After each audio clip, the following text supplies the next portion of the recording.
Hey, did you ever play with the? Greetings and welcome to Mount Olympus. I am Hercules Invictus, and today I invite you to the first official episode of our new show, Stargate Olympus.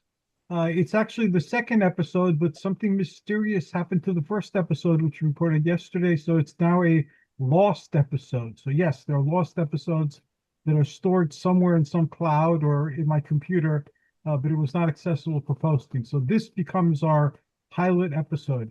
And I have with me very interesting and learned individuals. I have, of course, Paul Dale Roberts. Greetings, Paul. How are you? I'm doing fine, and I see you got a great team here. And I was wondering if Motorola ever met with the San Francisco Bay Bombers. And Motorola's name is. Oh, I always wanted to. And we have Tina Chandler, also known for today as Motorola. Uh, how are you, Tina? Well, I've had been called more interesting names in my life. So have we all. And I have her wonderful husband, Brian Chandler. Greetings, Brian. How are you? Doing good.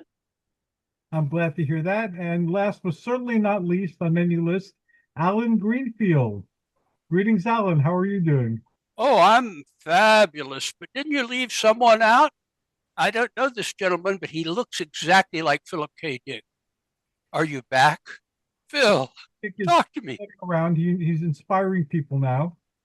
And actually, one of the first things I published with Tim Beckley was a book on Philip K. Dick. Remind me to tell the Beckley story about the lost episode. I will do so. Thank you very much. And if I forget, Paul is sharper of mind than I am today. That he will certainly remember and remind us. Remember what? Stargate. First, Stargate was a series of shows. There was a Stargate a movie, there was Stargate SG-1, then there was Stargate Atlantis, then Stargate Universe, then a cartoon, Stargate Infinity, which happened earlier on. There were books, there were toys, there were comic books, there were games. It was a very busy universe. And then it ended, and now it's coming back. And it's been officially announced, and there are rumors floating around. So that's part of what the show is about. The show is also about real Stargates, and we'll be talking about ancient aliens and Stargates, and we'll also be talking about government agencies and Stargates. There was a Stargate program years ago where they did remote viewing, and that I believe inspired the show, or was inspired by the show, because in addition to sending people on spying missions on our globe, it sent people to other planets, and a lot of them encountered aliens. And then there were conversations with aliens which were recorded. It was like watching the show, except in real life, or whatever astrolife these remote viewings took place in. And now our president has informed us that billions of dollars are being poured into another Stargate project. This one seems to have something to do with AI. I don't know very much about that. So I like all of this information, except for the AI, which again I don't know very much about, and all of it drew me to the topic of Stargate. I personally think that in addition to the techniques used by the remote viewers, the shamanic techniques will take you through gates of all sorts, and you could use spaceships or actual machinery in your transition to get you to where you want to go. That's just my 2 cents. So I guess we'll go down the list, and everyone share with me what brings them to this topic that we're discussing today on this unexpected pilot episode. And we'll start this time with Mr. Greenfield. Oh yeah, it must be the Curse of the Grinch, Part 2, because the last time I did Beckley's program with Beckley was in December, just shortly before he passed along. And I said, I'm not doing the show unless I can sing Silent Night, because the Jewish boy wants to show he was in chorus in high school, where all things are possible. So at the end of the show, I did a moving rendition of Silent Night. And that was the last time I ever spoke to Tim Beckley. So after he passed on, and I got a letter from him, a post-mortem, which was interesting. It was a real letter, but it probably sent, well, it was Beckley. Anything is possible. After all, he's now a saint, right? Yes, yes. Okay. So I went to his partner, who is often among us here Tim Schwartz. in the Olympians. Yes, Tim Schwartz. Schwartz. I got used to Schwartz, and then I met Schwartz. Anyway, he could not find the episode, and all I've ever been able to think of was it's the vanished episode, because Tim, and later I think Tim Beckley's niece, who owns the copyrights, if The such, show, yes. yeah, has, I think, all of the episodes that are available on YouTube, where you may be seeing this now. That is awesome. But not that episode. That episode is like episode 1 vanished. So maybe it's the time of year near the winter solstice. The thimble winter is upon us. Thank you very much for that. And Editorial. was that what I was supposed to remind you of, or Yeah, that was it. I mean, Jim and I had been friends for over 50 years. We were both punk teenagers, early teens at that, back when we first met. Yeah, Tim was someone very unique, and we do. Oh, yes. We do several shows in honor of Tim Beckley throughout the year. So you will definitely be invited to those, and I'm sure you, like everyone else who knew him, has many tales to tell. I've been threatening to do a seance to contact him on the other side. Well, according to the Brinkerhawks, who are part of the Ashtar Command, he's on an Ashtar Command vessel, and he visits us quite often. No, he's not. He's not. You have nothing to do with Ashtar. Beckley, for all other, as far as, I mean, it's not like we went to UFO conventions and talked about religion, even though that, was what I was studying in college. But he was a rather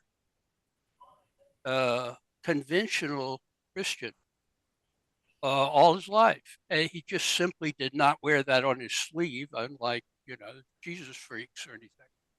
So that's my revelation. Well, put that in your pipe and smoke it, people. Thanks for wise revelation. Tina Chandler, what brings you to Stargate?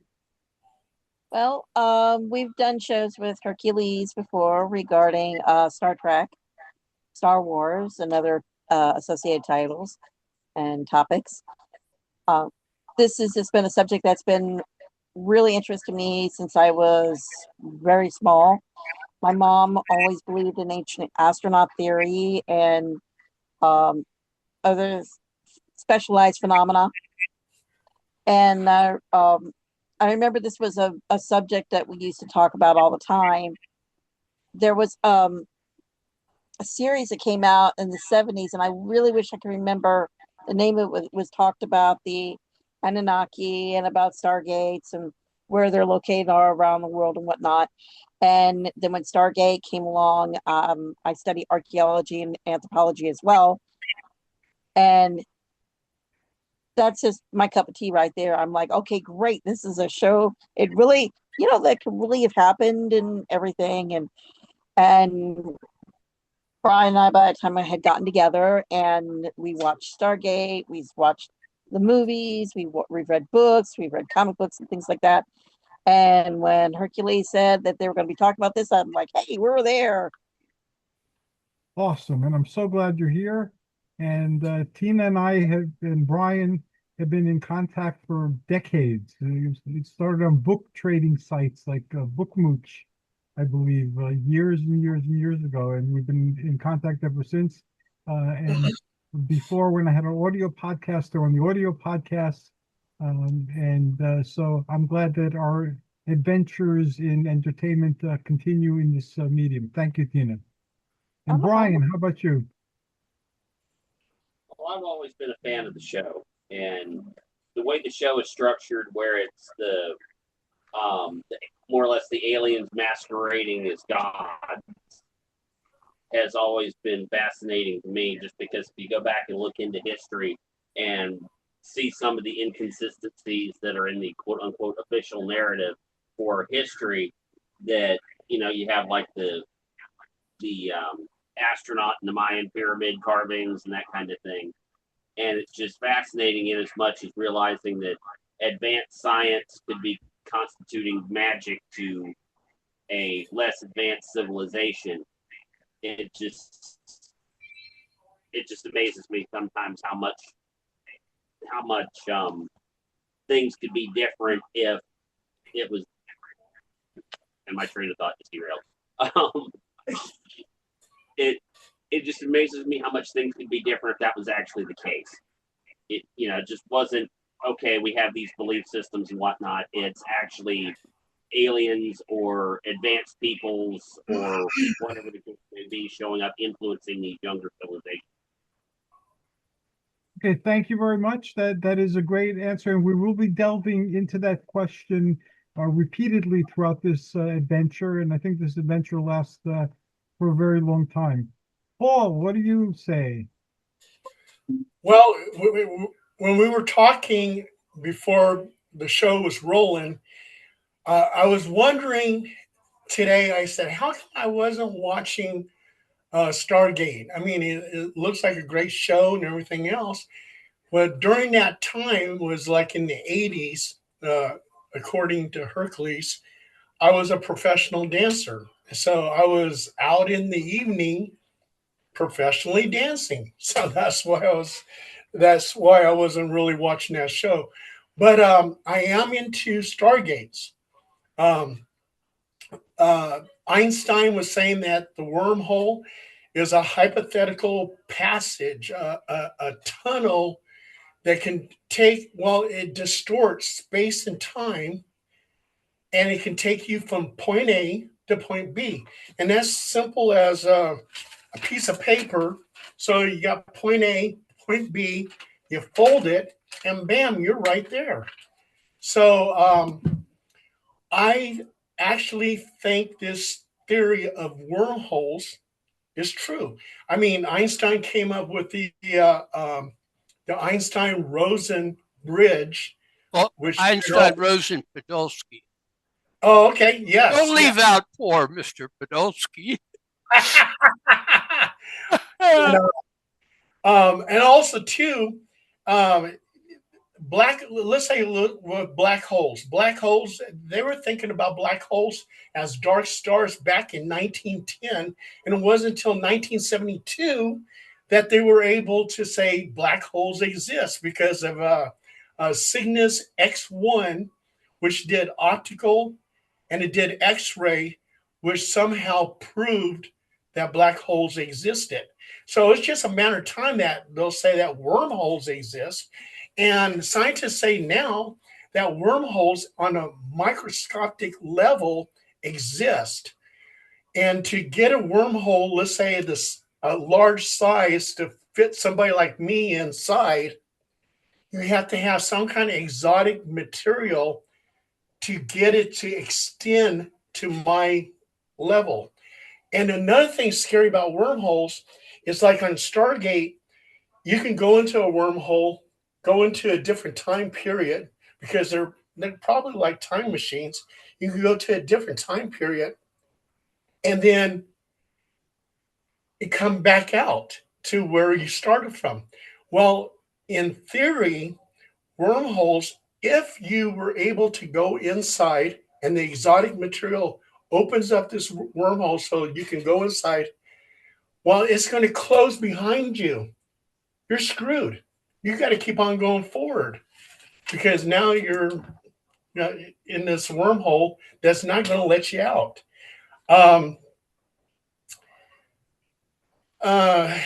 one of the things, I don't know who said this, but they said if you can think it, it can exist. And I believe that. I believe that wormholes, if I'm thinking it, it can exist. And there's just too many scientists who look at it and they don't scoff at it. They look at it and go, yeah, this can happen. I do also too believe that wormholes can be time machines from where it ever began from. It can take you all the way back to that time period. Um, they say that pyramids is some kind of stargate, a stargate that can take you to Orion. Um, Sri Lankan, if I'm saying it right, has an ancient stargate. What is really cool is in Peru, they have, and I'm probably going to mispronounce this, Eremi Muru. It's near Lake Titicaca. Excuse my language. Lake is by Lake Titicaca, and Lake Titicaca, if you check that place out, it's got UFOs going in and out. When it goes into the water, these UFOs, they become underwater submerged objects. And then when they come back out, they're UAPs, UFOs. Lake Titicaca is a busy point for UFO activity. And it so happens they have what looks like an ancient stargate that they call the Gate of the Gods. And they said that an Inca, their legend says that an Inca priest had a golden disc. And there's some type of thing like a indentation in this stargate. And they placed this disc in there. And this disc came from the sky. That's according to the legend. And they turn it and it opens up a stargate. And I mean, I've seen it on TV and everything else, this ancient stargate, and I think it's true. And I don't know what you guys might think, but I'm going to go with it. And I'm glad you're going to go with it. And that's an excellent place to start that line of inquiry. And I too, just for the record, I too believe that if you could think it, it's possible, and you can believe things into existence. My entire life seems not much different than a dream, and we have things like Mandela effects, we have synchronicities, we have all sorts of other things. Reality gets kind of fuzzy if you look at the edges. So I've lived my life on the edges, and as have many of you. And now we're going to move on to Tina. Tina, if there are stargates, what do you think they are? Wow. What I think they are? I think they are, but they aren't. Excuse me, I've got a cat crawling on me. Okay, hang on one moment. Cats Sorry are about that. on our shows. So. Oh. I have a 23-pound cat that just decided to jump on me again. I'm sorry. Okay. All right. What do I think they are? It depends on what part of the world you're looking at. Some of their oldest depictions and manuscripts that you can get a hold of. The Egyptians do call them, like the Mayan, the Gate of the Gods. Or the place that is and was and has been before. I've never understood what that meant, for a chance. But there are a lot of places around that have had very interesting things happen to them that can't be explained any way else. Okay. Whether or not the Philadelphia experiment, Brian, we were talking about that. Mm-hmm. Yeah. Diatov Pass, that could have been a Stargate incident, or at least a gating incident, I think. Sri Lanka. And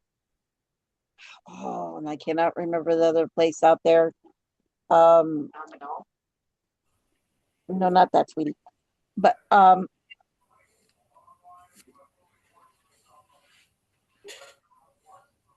and it just what it when you ask somebody what is a Stargate, you know, people are going to go to the show, go, oh, it's going to be something that connects two places with each other, and it connects time, it connects space, and everything else. And that's about the best way to describe it. Whether or not it is older than the Earth itself, remnants of an ancient culture, um, whether or not it's to remind us, maybe in our own deepest parts of ourselves, that we are their children or we are their beasts of burden and they're going to come back for us. So it depends on where you're looking at in the world. Okay, thank you so very much. And Brian?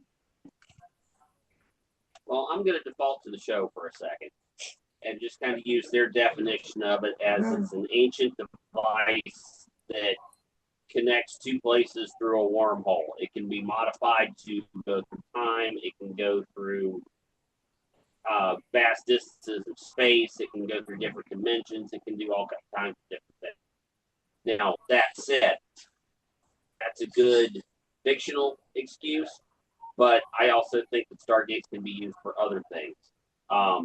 There are legends of ancient power sources, ancient weapons, ancient things like that that can't be explained, like Tina said, any other way other than lost technology. And I think that's exactly what a Stargate is. It's lost technology.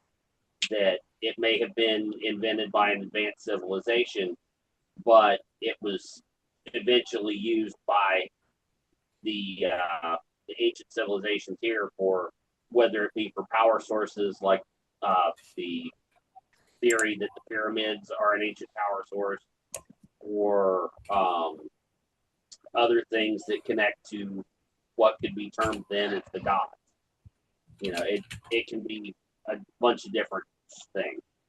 So, you know, that's an oversimplification, but No, thank you. We're trying to like set the common ground here and then we'll build on it later on. Alan, in your studies, what are stargates if they exist, and what do you know about the topic that you can share? Well, in my student days in Arizona, I co-edited a publication called the Stargate Times. Oh, This wow. was circa 1979 to 81 as graduate student years. The co-editor was a guy named Joe Carrick, who I hear strange things about that I won't go into, but he went in a, shall we say, very different direction from me. But suffice to say, we were, you know, on that channel way, way back in the 20th century. Let me give you my take on the concept of stargates.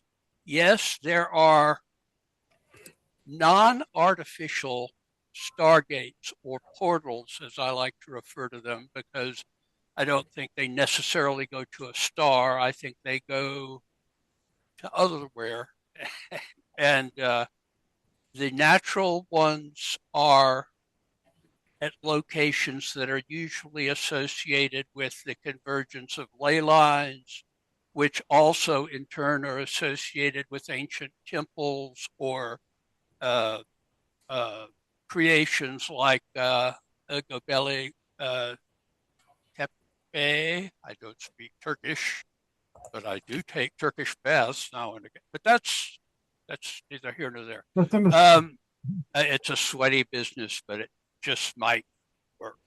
Um, However, and Stonehenge for that matter, and sun wheels here in North America too.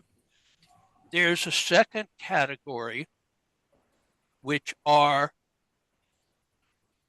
portals or stargates created from otherwhere, from some other source or sources. Now, I tend to think these are other realities in that are not necessarily part of our universe, but are part of a multiverse that I think is the coming thing and in theoretical physics. sort of accepted widely, but not universally. However, I think that most of the phenomena that I deal with has bread and butter issues from UFOs, USOs.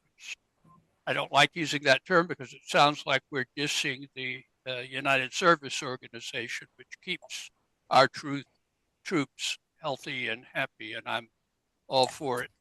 And I followed it way back when Bob Hope was running it. Uh, uh, it's it's something that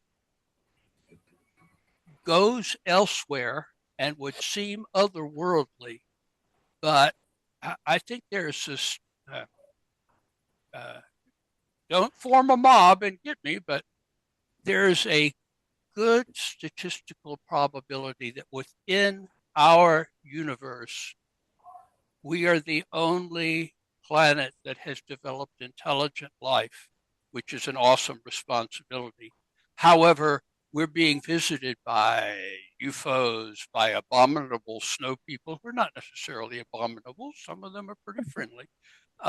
Ghosts and goblins and assorted beings, gods, you know, in quotes, beings from otherwhere. And it seems to me that because of factors that we'd have to do a whole show about it, I think come from diverse origins and are taken to be, rather understandably, either separate phenomena, plural, or manifestations of a single phenomenon, singular, from fill in the blanks, Alpha Centauri, or whatever the current thing is. When I was a kid, with Beckley and Steinberg and the other idiot teen ufologists, we thought it was all from Mars, and we're sort of disabused of that today. But we've gone on to other planetary systems and so forth. I think that the universe is filled with portals of intelligent but not necessarily human design. And they emerge from the fact that probably the interpretation of the many worlds interpretation of quantum mechanics is that there are an infinite in all the implications of that term, number of realities, some of which by definition contain human-like lives, as in the classical contactee cases, and totally non-human configurations, even some that probably we would not be capable at our present stage of development of really understanding. And finally, there is a third type of Stargate, which is part of the legacy of ceremonial magic, of which I am one of the many heirs. Well, not many, number of heirs. One tradition of which is the Enochian system, which is about opening portals or stargates. And in that particular instance, I take a very scientific approach to that. That is, I try to document and always have independent witnesses present, but I have opened stargates and sent scryers through those stargates, physically through, and brought back and then closed the stargate. The artificial stargates have a long and checkered history going back to Dee and Kelly in Elizabethan times, Elizabeth I. But coming forward to things like the well-known opening of the portal in the Mojave Desert by Jack Parsons and some other guy whose name escapes me at the moment. Was it L. Ron Hubbard that he was? It sure was, but I don't want to give him publicity. He Okay. was sort of the puppet master there. Anyway, as far as I can tell, they never closed that gate. And it has become part of occultist / ufology legend that they opened a portal, something came through, and apparently is still coming through because it's never been closed. So, which is in the Mojave, and because they didn't document the exact location, it seems to coincide with the Trinity test at White Sands, the enormous number of UFO type cases, including close encounter cases in the Southwest, in Arizona and New Mexico, and at the Four Corners region, which, you know, is also Nevada and Utah. I think these gates, if you have a sufficient skill at opening and closing them, is something that, although they are intended to be temporary, is Stargate is the term that has come down to us primarily because of, I wish it was because of our newsletter, but it's because of the film, which I love. It's a true classic of modern Hollywood. And to some extent of the various TV spin-offs that have come in the past and will continue to come. But I think the principle involved there is that's been expressed in other terms, like the time tunnel, for example. They all have this barrier, and if you know the correct formula, you can go through that barrier and wind up somewhere else. The problem is finding out where you wind up. So that's my humble contribution. And no, I'm not going to open a Stargate right now, but I'd be glad under controlled conditions to do so with cameras rolling.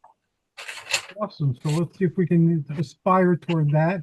And Allen has written several books on UFOs that are less conventional than what is usually part of the canon, but they're very illuminating. And we're going to do a series of shows dedicated to his books.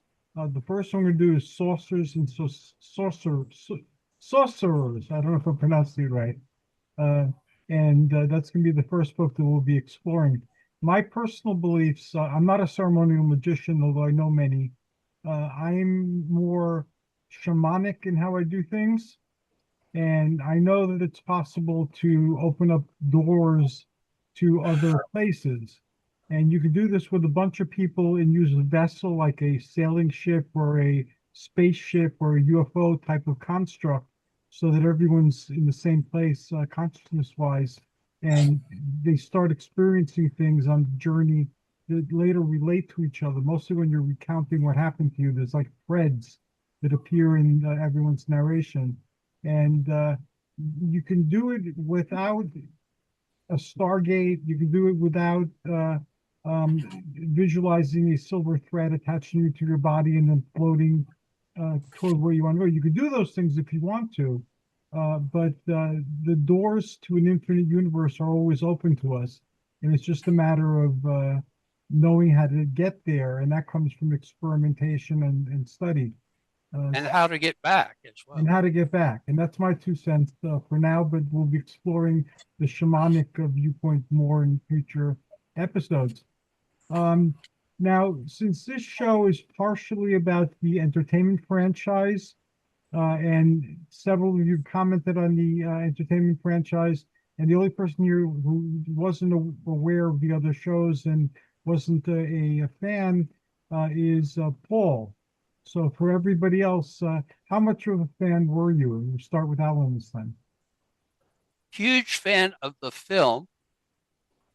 Big fan of the first TV series, which I think was just called Stargate.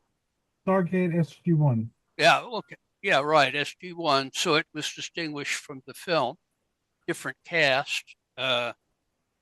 After that, I thought it was doing what television is often guilty of, which is beating the horse to death. I kind of lost interest with Stargate Atlantis and so forth. But the premise is well represented in the film and in the first series. And I don't think they were wrong about the additional sequels. And if there's a new one, it may have a new wrinkle on it. But again, you can only say the same revelation so many times. Heaven knows I do it. And do you have any curiosity about the new show? Oh yeah, I'll certainly watch the premiere. If is it going to be a Netflix thing? I believe it's going to be a Amazon thing. I don't have access, but if somebody wants to subscribe for me, I am a poor man, and I would be glad to have a subscription to Amazon. Because Hellier 3 is coming up, and that'll probably be on Amazon. So I don't have a membership. Universe, then hopefully someone can fulfill that wish. Tina. Yes. Oh, How much of a fan are you, and do you have any curiosity about the new show? Or yeah. I've definitely been a fan of the film when I went to SG-1, and then next to Stargate Atlantis, and then Universe. I didn't get so much into, and some of the other comic books and things like that actually were pretty well written. I'm looking to see where they're going to take this new show in whichever direction. Those first few shows are going to be very, very critical, very, very crucial. okay, thank you, Brian. How about you? How much of a fan were you, and are you looking forward to the new show? Big fan of all of them, actually. The movie kind of lit the fuse, but then when they went to SG-1 and started expanding on the mythos, it got really good really quickly. And then when they expanded into Atlantis, I actually liked Atlantis at one point better than I liked SG-1, just the way the series had developed. Universe, I think, due to Sci-Fi Channel at the time, budget problems and management problems with the studios and things like that, I don't think it was actually given a fair shot to take off and develop itself as it should have been. It was getting good to midway through second season, and then they get to the second season cliffhanger, and all of a sudden, poof, it just disappeared. So they found their voice for that show, and then they silenced it forever. Yeah, well, hopefully they find some way with this new show, since apparently, from what I've been reading, they're actually going to incorporate the older shows into it somehow. So hopefully there's some kind of resolution for Universe. But I'm looking forward to the new show because the creators have already said that it's going to tie into the existing universe. It's going to be a soft reboot from what they're saying. So what has come before will still apparently be there somehow, but they're going to spin it into a new series, new cast, new everything. But there's potential for some of the older cast to come back as their characters and see how it went from there. Yeah, I've heard the same thing. I'm excited about that. They said that they don't want people to have to know everything that happened in the other shows to make sense of this new show. But they want people to fall in love with the new show and then go back and fill in the blanks in their knowledge by watching the older shows. I love the movies, and it took a few years for the show. So I read the books, I read the comic books, I collected the toys. I had that mammal thing that they found, that they used an elephant, I think, to play the part of that mammal thing. I had the aliens, I had the soldiers, so I really got into it. I didn't particularly like SG-1 when I first saw it. I think the episodes I saw didn't resonate with me. So I caught it when I could or would catch it. And then when we were living in Pennsylvania, we went to the Salvation Army, and there was like a season of them for a couple of bucks. So I bought the season. I watched it. I think it was season 7. So then I had to collect all the seasons before because season 7 grabbed me. And I've been a fan ever since. I've read most of the books. I've read the new comics, and I'm looking forward to the new show. I'll probably watch it even if it's not the greatest show on the planet, just because I've watched all the other ones and read most of the material on it. Well, But Amazon has a lot more money to put into a project like yeah, that than you do. the Sci-Fi Channel ever had. I mean, what they did to Dune was a noble effort, but it was, fairly low budget. So, One of my ceremonial magician friends, he's very heavily into Dune. Dune and Star Wars. A lot of his symbolism comes from those type of things. yeah, indeed. And Paul, you liked the movie, but you didn't follow any of the other stuff. Has this show or what you found out about it um, piqued your curiosity so you want to look into it? Oh, absolutely. I mean, I'm all into Stargates. I mean, I watch Ancient Aliens, and anytime they're talking about Stargates, I perk up and I listen. So yeah, and I got to tell something to Allen Greenfield. When Ron L. Hubbard didn't close that portal, I had one of my paranormal investigators, Zandine Smith, go to Joshua Tree National Park and all kinds of strange things. He talked to a lot of people over there, and they said that there was portals at that location, and the Yucca Man came through the portal, and also too UFO activity. In fact, when Zandine was there, he actually saw some UFO activity that he believes came from a portal. I think that is very likely. Um, I don't know that Joshua Tree is the centerpiece there, but I think that it is near there. The problem is that neither of the two gentlemen who performed the ritual in the Mojave bothered to record the exact latitude and longitude that they were at when they opened the Stargate. And therefore, it's somewhat speculative, but all over that area, uh, it has an abundance of paranormal activity of various sorts, going going back to when they did this working, including, by the way, at the Mount Palomar Observatory, of which there are rumors that are discussed in one of my books that I won't plug, even though Oh, it's the Black Lodge book. your books are highly relevant to everybody here because everyone here is or has been a paranormal researcher at some point. The other group too that we broach these topics with. So your books are very relevant. So please plug away. Well, it was Secrets of the Real Black Lodge Revealed, where Olive, my publisher, and I sort of pulled out all the stops and uh, took the dark side on.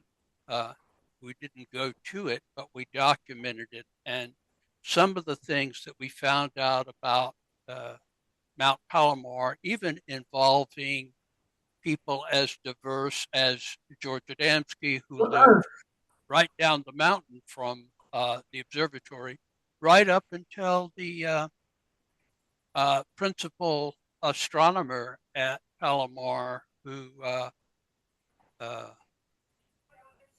claimed that he got all of his inspiration from an imp, and apparently he wasn't kidding. So stuff happens out in that part of the desert, and I've been there. The interesting thing is you have to travel through the Mojave to get from, say, San Diego or uh, uh, from San Diego to Tucson. So that was a route that I had to go, and it gets so hot in the desert that they advise you to, speed through that area at night because it gets blisteringly hot during the day. However, these are not, mirages. These are even one of the organizations that I have a fond memory of, QBLH, was founded in the Mojave Desert by of the well-named late W. W. Webb, who founded the QBLH in 1960 and introduced me to what became uh, the secret cipher of the Euphonauts, which has been very good to me. And that's the next book after the saucer book that we'll be looking at. Excellent. And a lot of folks who've written about the working that you're talking about talked about Lan, who was the entity that they were interacting with. And Lan looks very much like what we think of as the Greys. And some people have speculated that the Greys came through that portal that was never closed, and they're still with us. Well, I mean, the image of the first gray alien, if you want to call it that, Lem, which I think is a take on Llama, was well before the Babylon working, as it is known. It was from, I think, the Amelantra working, which was in New York, if I remember correctly, during World War I, when Aleister Crowley was. Yes, you're right. I messed up on that. I got my stories confused. You're right. But I think coming through a portal is precisely what that's all about in both cases. In other words, Crowley and his then mistress opened a portal and Lam came through. And then since then, there've been a proliferation of many, many cases of what are now affectionately or non-affectionately known as the gray aliens. Thank you very much, and thanks for clarifying my stories. The Crowley story merged with the Parsons story. It became a meta story. Well, it should. I mean, they are directly and linearly connected, although lately I hear that Crowley and Parsons did some work in Southern California, and Crowley at the time was a dying drug addict and never got to California. So it was, I mean, he had been in America during World War I. He came over on the Lusitania and was not able to return to Britain as the ship was no longer available due to U-boat problems. But he spent World War I in America, part of it in New York, part of it touring, part of it visiting with his followers like Frater Akkad, his magical son. But that was circa 1917, 18. So the Babylon working, the principal mover and shakers there were the people who were meeting at the parsonage in Pasadena, I believe it was, which was the only active OTO lodge of that period. And so Crowley did correspond with them and did award certain degrees, high degrees, to the people that were there. And they had a lot of hangers on. I mean, Heinlein was a hanger on there. But this is before Hubbard started Dianetics or Scientology. This is back when he was interested in real magic. And as he told his son, Ron Jr., which Ron Jr. wrote a book, much maligned by the Scientologists, he said, son, these are, I'm paraphrasing a little bit because I don't remember the exact quote, but basically he said, Scientology is a moneymaker, but the real magic is magic.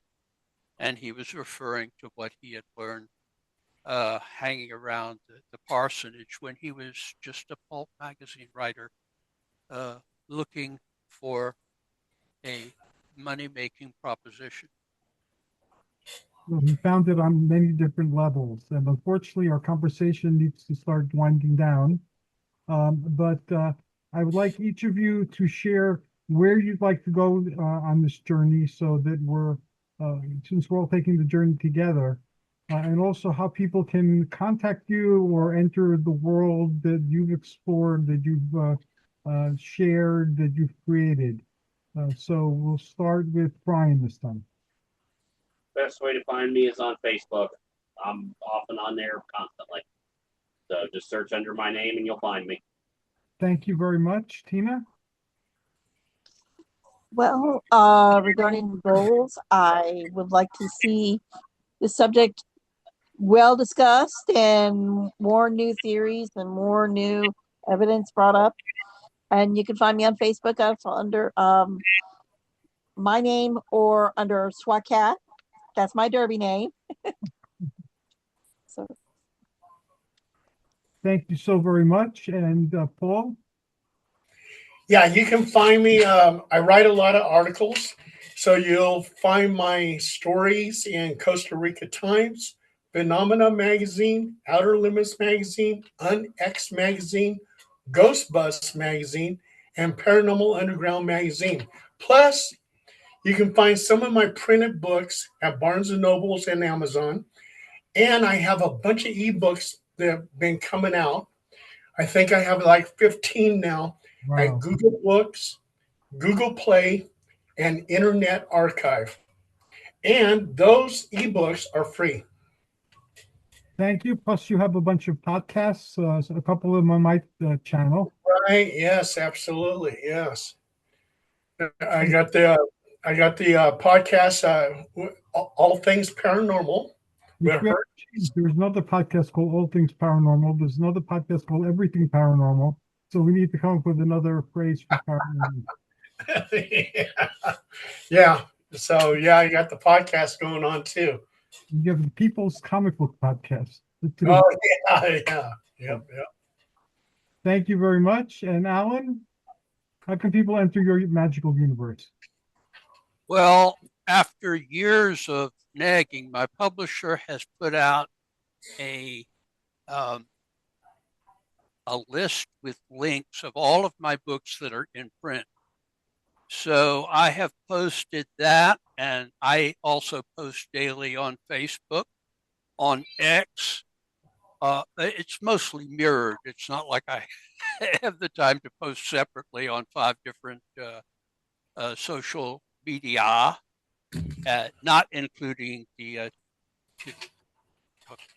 universe, as I don't speak Chinese. Just kidding, folks. Just kidding. So you will find me daily under my own name. I don't use, mystery names.